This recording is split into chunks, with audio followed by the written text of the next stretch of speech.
नमस्कार, आप देख रहे हैं सी न्यूज भारत और मैं हूं आपके साथ आकांक्षा। तो वक्त हो चुका है न्यूज बुलेटिन का और आज इस न्यूज बुलेटिन में हम जानेंगे कि कहां पीड़ित को आजीवन पुलिस से नहीं मिला न्याय, कौन समर्थकों के साथ भाजपा में हुए शामिल और कहां पहुंचे महान दल के राष्ट्रीय अध्यक्ष।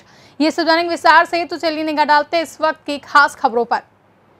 यूपी सरकार के 4.5 वर्ष पूरे होने पर सपा के पूर्व राज्य मंत्री पवन पांडे ने प्रेस वार्ता की, जहां इस दौरान पवन पांडे ने भाजपा सरकार पर जमकर निशाना साधा।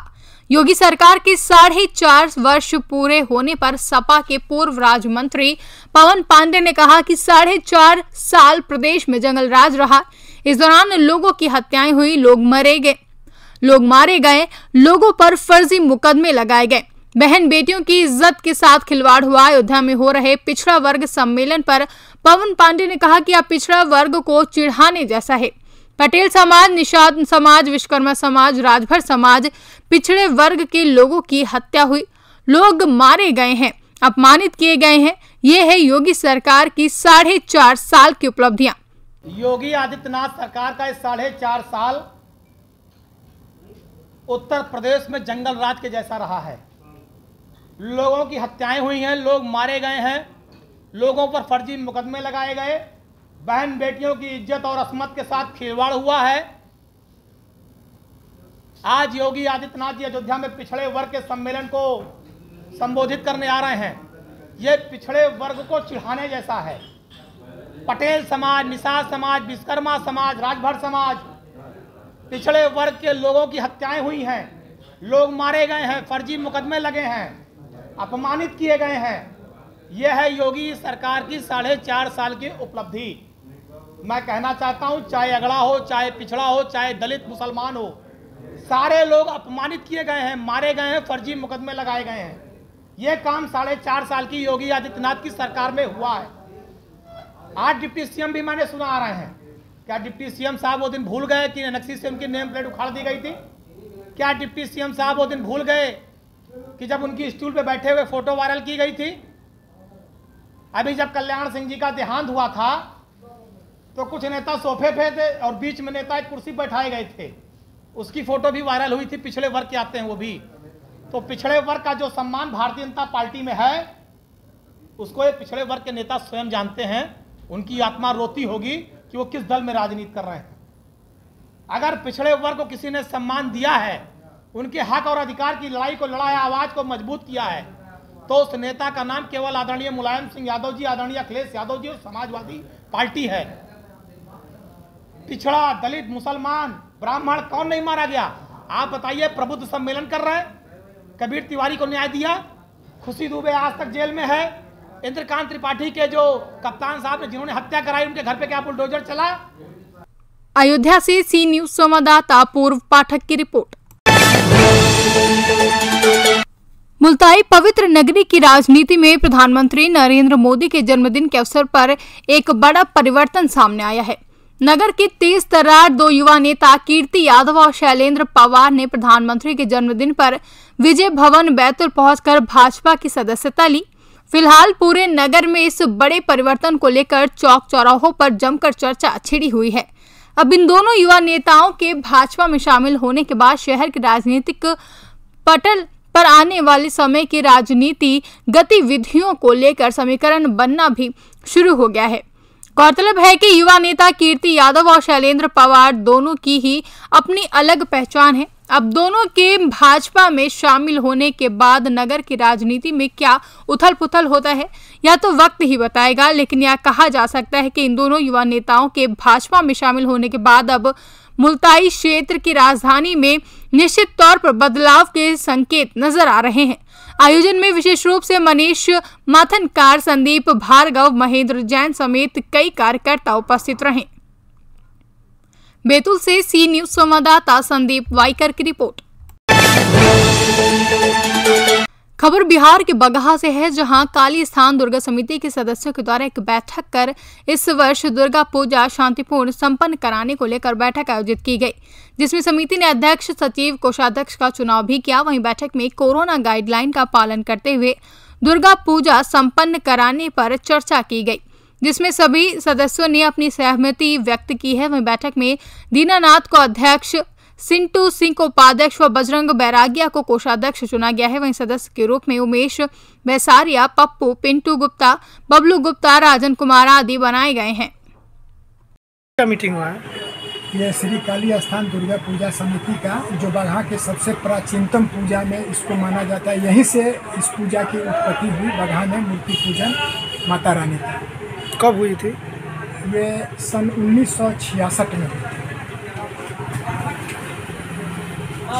तो और इस पिछले साल तो हम लोग पूजा नहीं मना पाए, लेकिन इस साल सरकार के गाइडलाइन को, कोरोना काल के जो गाइडलाइन है उसको मद्देनज़र रखते हुए हमको इस पूजा को इस साल मनाना है। और ये पूजा हमारी प्राचीन पूजा के साथ साथ गंगा जमनी तहजीब की एक मिसाल भी है। यहाँ पर शहरात का ये बाज़ार भी लगता है, जिसमें एक साल हम लोग कभी कभी ये रमज़ान का जो महीना पड़ता है, इसमें हम लोग रोज़ेदारों का रोज़ा भी खुलवाते हैं। और इस तरह से इस पूजा में धूमधाम से सारे विभिन्न जितने भी जातियां के लोग हैं सब लोग भाग लेते हैं। बिहार से सी न्यूज संवाददाता शमशाद अंसारी की रिपोर्ट। उत्तर प्रदेश में विधानसभा चुनाव को नजदीक देखते हुए समाजवादी पार्टी और उनके गठबंधन का दल महान दल पार्टी जनता के बीच लगातार जा रही है।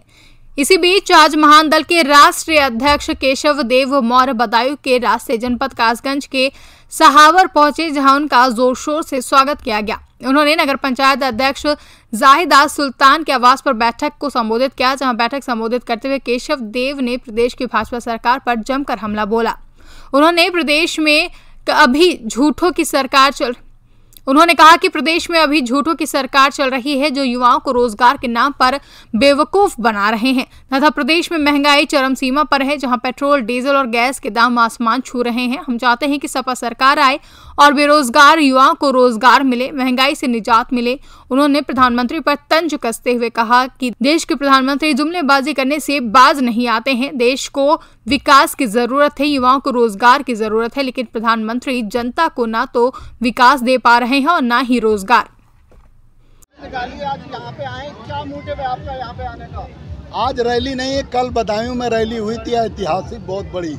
आज हमारी बहन जाहिदा सुल्तान जी जो चेयरमैन है सहावर की, उन्होंने हमें अपने दरवाजे पे स्वागत के लिए बुलाया था। मैं उनके स्वागत कार्यक्रम में आया हूँ और ये रैली नहीं है, इनका स्वागत कार्यक्रम है। और स्वागत कार्यक्रम में मैं जाहिदा सुल्तान जी को जो चेयरमैन है सहावर की, मैं उनको बहुत बहुत धन्यवाद देता हूँ कि उन्होंने मेरा स्वागत किया, मेरा सम्मान बढ़ाया। अच्छा जी, आज जिस तरीके से आपने प्रधानमंत्री को कटाक्ष किए हैं, बेशरम दुनिया की बातें जो कही हैं, क्या ये सही है देश के प्रधानमंत्री के तक लिए इस तरीके की बातों का यूज करना? क्या लगता है आपको मोदी जी प्रधानमंत्री हैं इस देश के? क्या वो प्रधानमंत्री की जिम्मेदारी निर्वहन कर रहे हैं? क्या उन्होंने जनता को सम्मान दिया? क्या जनता को कोरोना काल में उन्होंने न्याय दिया? क्या ट्रेन और बस बंद कर देना, सरकारी ट्रेन और सरकारी बस चल जाएगी तो कोरोना फैलेगा और ट्रकों में लोग 500 लोग ठूंस के 5000 रुपया दे के अपने घर पहुंचेंगे तो कोरोना नहीं फैलेगा? जो इतनी बड़ी अदूरदर्शिता जिसके पास हो, उसे क्या हम सम्मान दें? और दूसरी बात आप बताएं कि कोरोना काल में 500 जब एक मरीज मिला तब उन्हें जल्दी नहीं थी मोदी जी को। जब 500 मरीज थे तब भी अलर्ट नहीं किया समाज को। जब 550 मरीज मिले भारत में तब एकाएक लॉकडाउन कर दिया। क्यों नहीं? जब 100 मरीज मिल गए आपके पास तब आपने ये क्यों नहीं कह दिया कि 550 मरीज जिस दिन मुझे मिलेंगे मैं उस दिन लॉकडाउन कर दूंगा? तो लोग अलर्ट हो सकते थे, अपने अपने घरों को जा सकते थे, अपना अपना काम निपटा के अपनी तैयारी कर सकते थे, लेकिन आपने ये काम किया। तो ये अन्याय है, ये जनता के साथ अन्याय हुआ। और मोदी जी ने प्रधानमंत्री लायक एक भी काम नहीं किया। नोटबंदी किया और कहा कि आतंकवाद खत्म हो जाएगा, कहा काला धन आ जाएगा और सबको 15-15 लाख मिल जाएंगे। क्या मिला? झूठे लोगों को जो इतनी बड़ी संवैधानिक कुर्सी पर बैठे हैं, गरिमामयी कुर्सी पर बैठे हैं, भारत के प्रधानमंत्री हैं, और इतना झूठ बोलने वाले को इससे बढ़िया शब्द मेरे पास नहीं। जिस तरीके से भारतीय जनता पार्टी योगी सरकार कासगंज से सी न्यूज संवाददाता मानपाल यादव की रिपोर्ट। उन्नाव जिले के आसीवन थाना क्षेत्र के ग्राम बरहा खुर्द के निवासी राकेश पुत्र ननकहे को उसी गांव के निवासी सुंदर पुत्र सरदार वीरू पुत्र सुंदर राकेश कुमार को लाठी डंडों से जमकर पीटा गया, जिससे राकेश कुमार का बायां हाथ टूट गया। वही मामला उस वक्त हुआ था जब राकेश कुमार अपनी बड़ी माता को गांव छोड़ने जा रहा था। तभी दबंगों ने राकेश कुमार पर अचानक हमला कर दिया, जिसके बाद पीड़ित अपनी जान बचाकर वहां से भागा, लेकिन दबंग सुंदर वीरू उसका पीछा करते हुए दौड़ाते रहा। कुल्हाड़ी से उसके सिर पर वार कर दिया, जिससे पीड़ित राकेश कुमार का सर फट गया। पीड़ित घटना स्थल पर ही बेहोश हो गया। वहीं घर के परिजनों ने 108 और 112 पर डायल करके पुलिस प्रशासन को अवगत कराकर तत्काल मियागंज सीएचसी ले गए, जहां पर हालत गंभीर देखते हुए डॉक्टर ने उन्नाव जिला अस्पताल रेफर कर दिया। पीड़ित के भाई अवधेश कुमार ने थाना आसीवन में शिकायत पत्र दिया है, लेकिन अभी तक पीड़ित पक्ष को न्याय नहीं मिला। दबंग यूं ही खुलेआम घूम रहा है और आए दिन घर पर आकर धमकियां देते, डराते और धमकाते हैं। पीड़ित राकेश कुमार के घर पर दबंग वीरू सुंदर उनके घर पर पत्थर ईंटों से भी वार कर रहे हैं, जहां इसको लेकर पीड़ित परिवार पूरी तरीके से भयभीत और डरा हुआ है, लेकिन दबंग वहीं पर खुलेआम घूम रहे हैं। क्या नाम है आपका? राकेश। कहाँ के निवासी हैं? छोटे बरहा रहने वाले। और थाना कौन सा लगता है? आशीवन। तो आज ये कप्तान साहब के आए हैं, तो क्या किस संबंध में आए आप? कोई बाबूजी मेरी थाने में सुनवाई नहीं हो रही। क्या हुआ आपके साथ? जो आपके चोटें लगी, क्या वारदात हुई आपके साथ? मेरे कुल्हाड़ मारे गए, मेरे सर कुल्हाड़ मारे गए, लाठी मारी गई, मेरे हाथ टूट गया। किसने मारा? सुंदर ने मारा, बीरू ने मारा। अच्छा, वो कहाँ के निवासी हैं? वो छोटे बरहा के निवासी हो गई हैं। अच्छा, हाँ।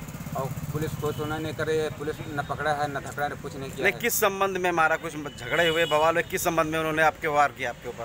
वो मेरी एक माँ थी, बड़ी माँ थी जी, तो हमने सर छोड़ने जा रहे थे जी। इसने सर गाना लगा करके हमको पहले वहाँ मारा गांव में।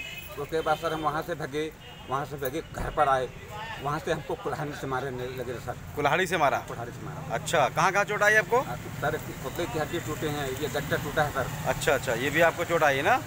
अच्छा, तो उसके बाद आपने आपके थाने में, जो नज़दीकी थाना है आपका, थाना आशीवन, उसमें शिकायत पत्र दिया? शिकायत पत्र दिया हम लोग, कोई सर मेरी सुनवाई नहीं हुई। अच्छा, नहीं, एसओ साहब ने आपका क्या आश्वासन दिया? कुछ आश्वासन दिया, कुछ कहा उन्होंने? एसओ साहब ने कहा कल जाइए, तुम्हारी हम सुनवाई करेंगे, और उसके बाद कोई सुनवाई नहीं। मुलजिम भगा दिया, मुलजिम भगे घूम रहे हैं, और कोई न पकड़ रहे हैं, न कोई हमारे दरवाजे पुलिस आ रही है, न कोई नहीं आ रहा। अच्छा, कोई कार्रवाई आपको थाना आशीवन द्वारा नहीं हुई? नहीं सर, नहीं हुई है। हमने सब कुछ किया, हम लोग दरोगा ने मेरी कोई सुनवाई नहीं किया, कोई मदद नहीं किया। उसके बाद अभी क्या मामला आपका आगे? सर मामला ये है, अभी सर घर पे उसकी चढ़ाई कर दिया था। कब की चढ़ाई? सर 17 तारीख को चढ़ाई कर दिया था।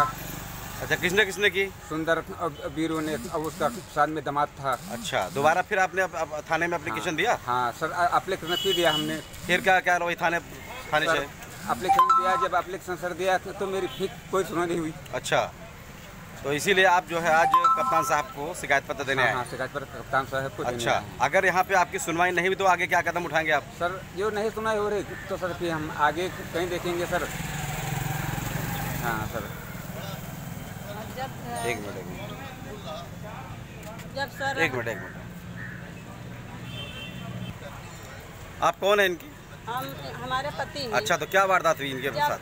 गांव में मारा, वहाँ से इनके कुल्हाड़ी मार दिया। जब हम खिड़की से कहने लगे बीरू क्यों हमारे मने को मार के डाल दिया, तो उसने इतना बड़ा अद्धा उठाया, हमसे कहा ले मादर चोर, ऐसे मारा तो मैं खिड़की कही हूँ हमारे सिलने पर जाती। अच्छा, उसकी जो शिकायत आपने दी थाने में, उसकी कुछ सुनवाई हुई कि नहीं हुई? सुनवाई नहीं हुई, अभी तक कोई सुनवाई नहीं हुई। मैंने अपने नाम अपनी टेंशन लगाया गया, जब घर पे चढ़ाई किया तो वो भी नहीं कोई।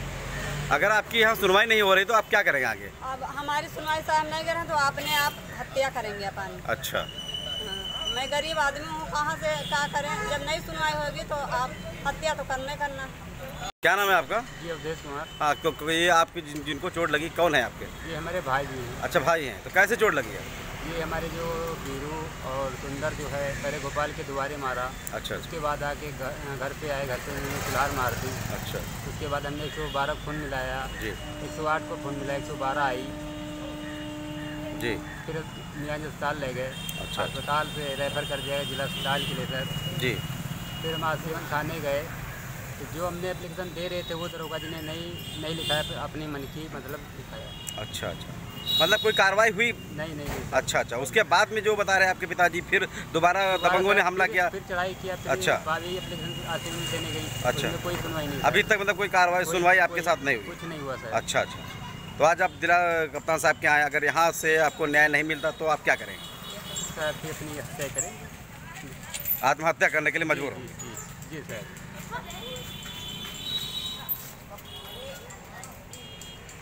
उन्नाव से सी न्यूज संवाददाता रणवीर यादव की रिपोर्ट। फिलहाल के लिए बुलेटिन में बस इतना ही। देश और दुनिया की बड़ी खबरों के लिए बने रहे सी न्यूज भारत के साथ।